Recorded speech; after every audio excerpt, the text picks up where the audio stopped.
দুইটা মেয়ে গিয়ে এতগুলো তাল কেটে আনলো, এটাও কি সম্ভব? হ্যাঁ, সম্ভব করেছি। চলুন তাহলে আর দেরি না করে দেখে আসি। দেখতে পাচ্ছেন, হ্যাঁ, ঠিক এভাবেই দুই বোন গিয়েছিলাম তাল কাটার জন্য, আর আমি সাকসেস অর্জন করতে পারি, এর জন্য অনেক বেশি হ্যাপি হয়ে যাই। ধর ছাড়, যা ক্যামেরা ধর।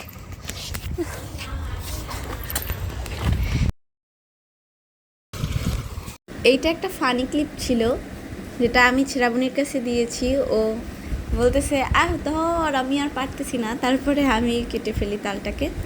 আর সাকসেস দেখাইলাম, বারবার ফেলও হয়েছি, বাট তারপরে স্টিল আমি সামনে আগানোর ট্রাই করছি। যেমন আমি তালের ছড়া কাটতে গিয়ে একটা তাল পুরো অর্ধেক কেটে ফেলছি। এরকমের মিস্টেক আমি অনেক করছি, অনেকগুলো তাল অর্ধেক করে কেটে ফেলেছি।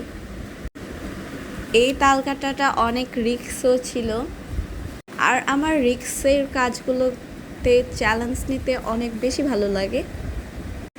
নো রিস্ক নো গেইন, এর জন্য বেশি ভালো লাগে। সবথেকে ভালো লাগে যখন কোনো রিস্কের কাজ করার পর সেই জিনিসটা থেকে সাকসেস অর্জন করা। আমি একটা তাল যা অনেকবার কেটে ফেলেছি ছড়া কাটতে গিয়ে। এখানে আমি একটা ইন্টারেস্টিং জিনিস দেখি, তাল উঠাতে গিয়ে একটা যোগ দেখতে পাই। যোগ জিনিসটাকে অনেকেই ভয় পায়, আমি এটার তোয়াক্কা না করে আমি আমার কাজেই ব্যস্ত ছিলাম। আমি অনেক জয়ফুল মাইন্ডে ছিলাম, তখন আমার এই ছোট ছোট বিষয়গুলোকে লক্ষ্য করা হয়নি। আমরা তালগুলোকে সবগুলোকে কালেক্ট করতেছিলাম, উপর থেকে যখন পড়েছে তখন এগুলো ছড়া থেকে আলাদা হয়ে গিয়েছে। তাল কাটতে কাটতে সন্ধ্যা হয়ে যায়, আকাশটা খুবই মেঘলা হয়ে যায়। বৃষ্টি আসার আগ মুহূর্তটা কিন্তু অনেক বেশি সুন্দর, আর এই টাইমটা বিশেষ করে আমার কাছে অনেক বেশি ভালো লাগে।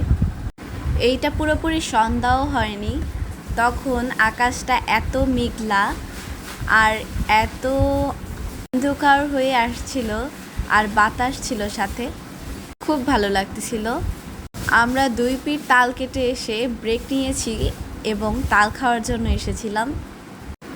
এই তাল কার কার পছন্দ কমেন্টে কিন্তু জানাতে ভুলবেন না, আর লাইক শেয়ার কমেন্ট করে আমার পাশে থাকবেন। পেজটাকে অবশ্যই ফলো করে রাখবেন।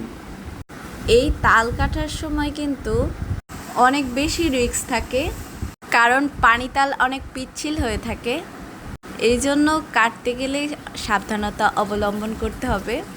আমি এই যে তাল খাচ্ছিলাম এই টাইমটায় আমি অনেক বেশি টায়ার্ড ছিলাম, আমার ফেসটা পুরোটা লাল হয়ে গিয়েছিল, আর আমার ফেসে কোনো প্রকার কিছুই দেওয়া ছিল না। ফেসটা পুরো লাল টমেটোর মতো হয়ে গিয়েছিল, পুরো স্কিনটা রেড কালার হয়ে গেছে। যাই হোক, সাকসেস।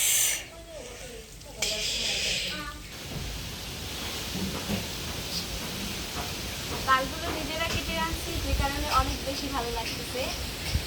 যাই হোক, অনেক কষ্ট হয়েছে।